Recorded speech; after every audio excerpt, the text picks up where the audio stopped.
Assalamu alaikum students, my name is Waqar Arshad. I am your biology teacher. Today our lecture is about exercise short questions. Previous lecture में हम short questions ही को discuss कर रहे थे. आज further short questions को discuss करेंगे. Short questions के बाद next section है long question का understanding concepts के नाम से. तो आइए चलते हैं white board की तरफ questions को discuss करने के लिए. जी students, question number 24. Previous lecture में 23rd क्वेश्चन तक हम डिस्कस कर पाए थे. आज हम इस सिलसिले को आगे दोबारा से शुरू करने जा रहे हैं. क्वेश्चन नंबर 24 है, व्हाट इज मेटाफेज. मेटाफेज किसको कहा जाता है? Recall your memory. Previous lecture में हमने ये कंसेप्ट डिस्कस किया कि ये कैरियोकाइनेसिस की सेकंड फेज है. ये वो मरहला है सेल साइकिल का कि जिसमें न्यूक्लियस की डिवीजन दूसरी स्टेज में एंटर हो जाती है और एंटर होने के नतीजे में क्रोमोसोम सेल के बिल्कुल सेंटर में अरेंज हो जाते हैं, जिसकी वजह से इस फेज को मेटाफेज का नाम दिया जाता है. इसकी डेफिनेशन कुछ यूं लिखी जा सकती है, it is the second phase of karyokinesis in which spindle fibers arrange chromosomes along equatorial plane forming the metaphase plate. इंतहाई आसान जवाब है और आपने इसी तरह एज इट इज अगर आपको सवाल पूछ लिया जाए तो आंसर शीट पर लिखना है. नेक्स्ट क्वेश्चन की तरफ मूव करते हैं. Question number 25, what is mitosis. Mitosis किसको कहा जाता है? स्टूडेंट्स, सेल डिवीजन की दो किस्में हैं, एक को माइटोसिस और एक को मियोसिस कहा जाता है. माइटोसिस सेल डिवीजन की वो टाइप है कि जिसमें एक पेरेंट सेल से दो नए सेल्स बनते हैं और वो सेल ऐसे होते हैं कि जिनमें क्रोमोसोम पेरेंट्स जितने ही पाए जाते हैं. इसका आंसर हम यूं लिख सकते हैं, it is the type of cell division in which a cell divides into two daughter cells each with same number of chromosomes as present in the parent cells. यहाँ पे एक चीज आप ऐड ऑन कर सकते हैं और वो आप ये ऐड कर सकते हैं कि माइटोसिस में सिर्फ सोमेटिक सेल्स ही का रिलेशन होता है. यानी दूसरे अल्फाज में माइटोसिस सेल डिवीजन की वो टाइप है जो सोमेटिक सेल्स में होती है और सोमेटिक सेल्स बॉडी पार्ट्स बनाते हैं. मूव करते हैं नेक्स्ट व्हाइट बोर्ड की तरफ ताकि नेक्स्ट क्वेश्चंस को डिस्कस किया जा सके. जी स्टूडेंट्स, नेक्स्ट क्वेश्चन क्या है? Question number 26, what is necrosis. Necrosis किसको कहा जाता है? Necrosis is basically cell death. Chapter number 5 के बिल्कुल लास्ट पे हमने ये टॉपिक डिस्कस किया कि सेल डेथ की दो टाइप्स हैं, जिसमें से एक नेक्रोसिस है और एक एपोप्टोसिस है. स्टूडेंट, नेक्रोसिस सेल डेथ की वो टाइप है कि जो एक्सीडेंटल रीजन की वजह से होती है और इसकी एग्जांपल हमने डिस्कस की spider bite.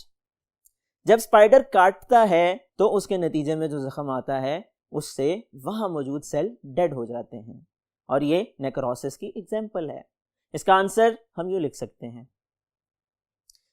It is the accidental death of cells and living tissue, for example spider bite. Move करते हैं नेक्स्ट क्वेश्चन की तरफ. Question number 27, what is prophase. Prophase किसको कहा जाता है?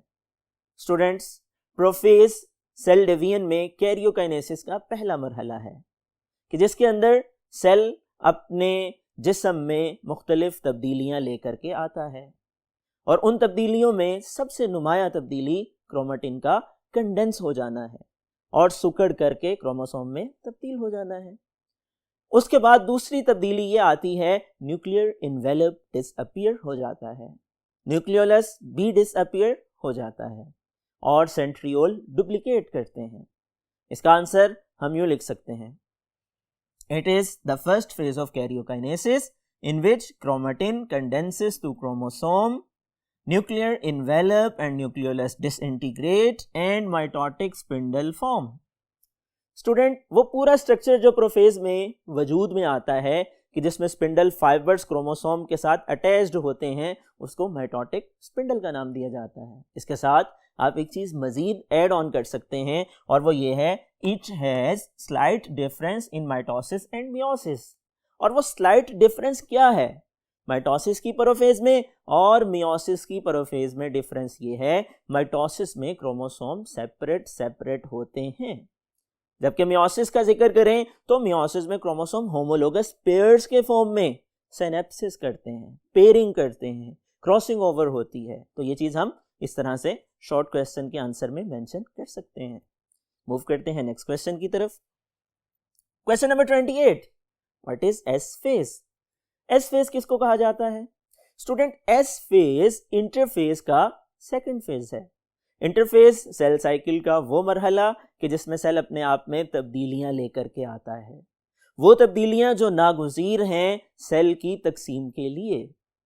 एस फेज में बेसिकली सेल अपने क्रोमोसोम्स को 1 से 2 में तब्दील करता है, यानी डुप्लीकेट करता है।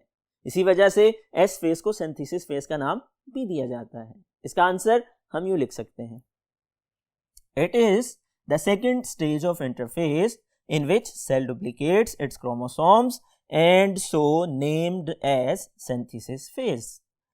There is no S phase in interphase 2 or interkinases. एक और अहम पॉइंट यहाँ पर आप ऐड कर सकते हैं, जैसा कि मैंने आपको बताया कि इंटरफेज मियोसिस 2 से पहले जो होती है उसमें एस फेज नहीं होती, और मियोसिस 2 से पहले होने वाली इंटरफेज को इंटरफेज 2 या इंटरकाइनेसिस भी कहा जाता है। स्टूडेंट, मूव करते हैं नेक्स्ट क्वेश्चन को डिस्कस करने के लिए नेक्स्ट व्हाइट बोर्ड की तरफ।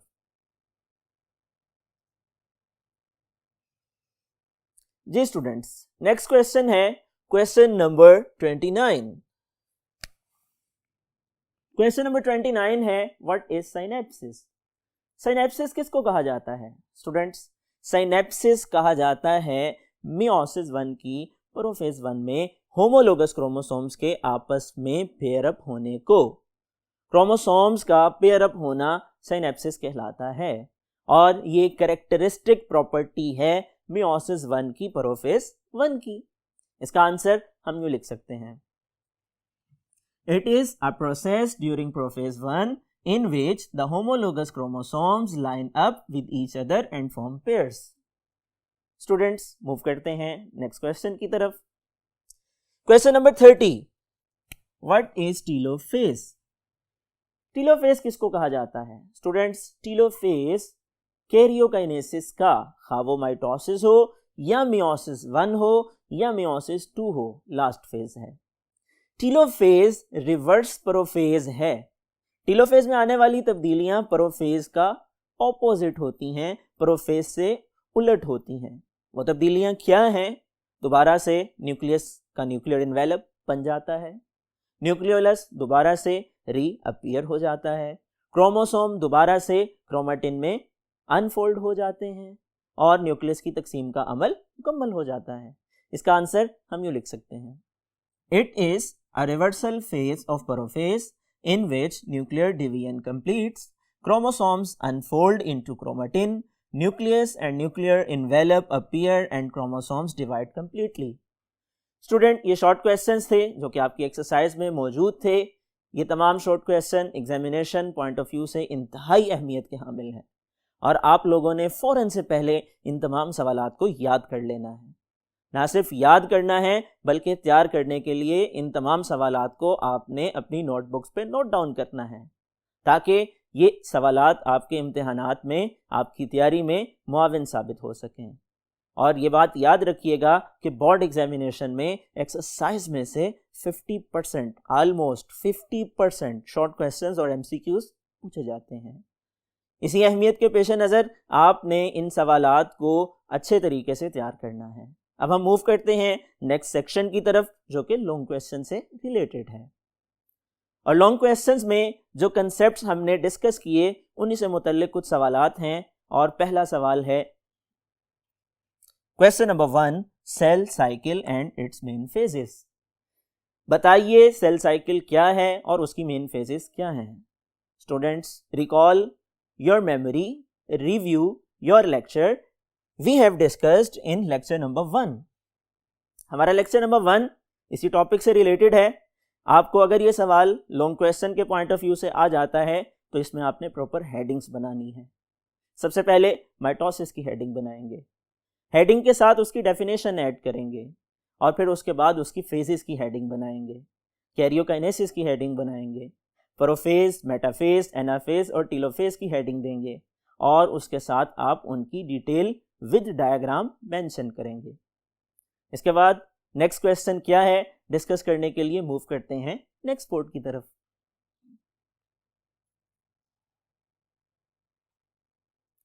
जी students, next question, question number 2, cell can never divide without S phase, justify the statement. एक सेल एस फेज के बगैर डिवाइड नहीं हो सकता, इस बात को वाज़ेह करें। बेसिक कंसेप्चुअल क्वेश्चन है।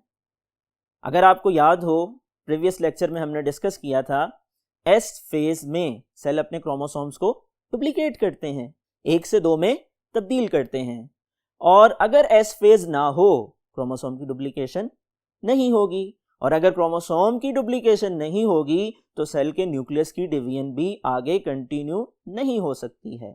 आप लेक्चर नंबर 1 को दोबारा से देखिएगा और उसमें ये सारी डिटेल हम डिस्कस कर चुके हैं कि इंटरफेज के एस फेज में क्रोमोसोम की डुप्लीकेशन का अमल होता है और क्रोमोसोम की डुप्लीकेशन न्यूक्लियस की डिवीजन के लिए लाजिमो मलजूम है। नेक्स्ट क्वेश्चन की तरफ मूव करते हैं। Question number 3, events of prophase of mitosis. Mitosis के प्रोफेज में कौन कौन सी तब्दीलियां वाक़या होती हैं? अगर आपको ये लॉन्ग क्वेश्चन आता है, आपने इसको किस तरह से अटेम्प्ट करना है, इसके लिए आप लोगों ने रिव्यू करना है लेक्चर नंबर 2। लेक्चर नंबर 2 में हमने डिस्कस किया था कि प्रोफेज के दौरान स्टेप बाय स्टेप जो चेंजेस आती हैं, न्यूक्लियर एनवेलप खत्म हो जाता है, न्यूक्लियोलस डिसअपीयर हो जाता है, क्रोमेटिन क्रोमोसोम में तब्दील हो जाता है, सेंट्रियोल डुप्लीकेट कर जाते हैं और ऑपोजिट पोल्स की तरफ मूव करते हैं, उनसे स्पिंडल फाइबर बारीक बारीक धागा नुमा प्रोटीन निकलती हैं, वो क्रोमोसोम्स के साथ अटैच होना स्टार्ट कर देती हैं। इसके बाद मूव करते हैं नेक्स्ट क्वेश्चन की तरफ। क्वेश्चन नंबर 4 के बाद question number 4, events of mitosis. Students, events of mitosis क्या हैं हम डिस्कस कर चुके हैं। माइटोसिस के दौरान जो मेजर चेंजेस आती हैं, सबसे पहले न्यूक्लियस डिवाइड करता है जिसको कैरियोकाइनेसिस कहा जाता है। न्यूक्लियस की डिवीजन यानी कैरियोकाइनेसिस 4 फेजेस में कंप्लीट होती है, प्रोफेज, मेटाफेज, एनाफेज और टीलोफेज। और जब न्यूक्लियस की तकसीम मुकम्मल हो जाती है, साइटोकाइनेसिस का अमल स्टार्ट होता है। और साइटोकाइनेसिस प्लांट्स और एनिमल में डिफरेंट मेथड से होती है। प्लांट्स में फ्रेगमोप्लास्ट बनती है, एनिमल में क्लीवेज फर्रो बनती है। ये सारी डिटेल हम डिस्कस कर चुके हैं लेक्चर नंबर 2 में और लेक्चर नंबर 3 में। इसके लिए आप लोगों ने लेक्चर नंबर 2 और 3 को रिव्यू करना है। Students, next question, significance of mitosis. Question number 5, mitosis की सिग्निफिकेंस क्या है? माइटोसिस की सिग्निफिकेंस हम डिस्कस कर चुके हैं लेक्चर नंबर 4 में।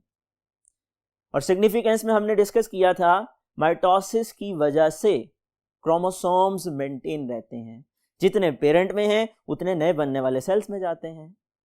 माइटोसिस की वजह से ग्रोथ एंड डेवलपमेंट का अमल मुमकिन हो पाता है। माइटोसिस की वजह से रीजनरेशन का अमल मुमकिन हो पाता है। और माइटोसिस ही की वजह से सेल रिप्लेसमेंट होती है और जो डेड और डैमेज सेल्स हैं उनकी जगह नए सेल बनते हैं। और हमने डिस्कस किया कि माइटोसिस ही की वजह से एसेक्सुअल रिप्रोडक्शन का अमल पौधों में और मुख्तलिफ ऑर्गेनिजम्स में मुमकिन हो पाता है। इसके साथ साथ हमने ये भी डिस्कस किया था अगर माइटोसिस में ख़राबी आ जाए तो ट्यूमर की बीमारी पैदा हो जाती है। ये सारी तफसीलात आप लोग लेक्चर नंबर 4 में डिस्कस कर चुके हैं। ये सारी तफसीलात आप लोगों से लेक्चर नंबर 4 में डिस्कस हो चुकी हैं, तो इसके लिए आपने रिव्यू करना है लेक्चर नंबर 4। उसके बाद नेक्स्ट क्वेश्चन है question number 6, events during phases of meiosis 1। Meiosis 1 के दौरान कौन कौन से इवेंट्स आते हैं? Lecture number 5 and lecture number 6 में हम लोगों ने मियोसिस 1 की प्रोफेज 1, मेटाफेज 1, एनाफेज 1 और टीलोफेज 1 को डिस्कस किया था। आप लोगों ने सेम वैसे ही हेडिंग्स के साथ इस क्वेश्चन को एज इट इज अपने नोटबुक पे, अपने क्वेश्चन पेपर पे राइट डाउन कर देना है। और इसके लिए आप लोग रिव्यू कर लीजिएगा लेक्चर नंबर 5 एंड 6। मूव करते हैं नेक्स्ट क्वेश्चन की तरफ। Question number 7, significance of meiosis. Meiosis की सिग्निफिकेंस क्या है? इसके लिए आप लोगों ने लेक्चर नंबर 8 को रिव्यू करना है। और लेक्चर नंबर 8 में हम लोगों ने ये समझा था कि मियोसिस की वजह से क्रोमोसोम नंबर ना सिर्फ मेंटेन रहते हैं बल्कि रिड्यूस हो जाते हैं। गैमीट्स बनने के दौरान क्रोमोसोम हाफ हो जाते हैं और यही वजह है कि जब मेल और फीमेल गैमीट्स आपस में मिलते हैं तो क्रोमोसोम दोबारा से उसी तादाद में आ जाते हैं जो पेरेंट के डिप्लॉयड सेल में मौजूद थे। दूसरा फायदा हमने ये डिस्कस किया था, चूंकि मियोसिस की प्रोफेज 1 में क्रॉसिंग ओवर होती है, होमोलोगस क्रोमोसोम्स के नॉन सिस्टर क्रोमैटिड्स अपने सेगमेंट्स को एक्सचेंज करते हैं। इसकी वजह से वेरिएशंस आती हैं, तब्दीलियां आती हैं और इन तब्दीलियों की वजह से नई आने वाली नस्ल अपने माहौल से ज़्यादा मुताबिकत रखती है। और अगर मियोसिस में खराबी आ जाए तो नॉन डिस्जंक्शन का अमल होता है और उसकी वजह से जेंडर मिक्सिंग की खराबी पैदा होती है। उसकी वजह से मेल और फीमेल जेंडर के कैरेक्टर्स मिक्स हो जाते हैं। स्टूडेंट, नेक्स्ट क्वेश्चंस को डिस्कस करने के लिए आइए चलते हैं नेक्स्ट बोर्ड की तरफ।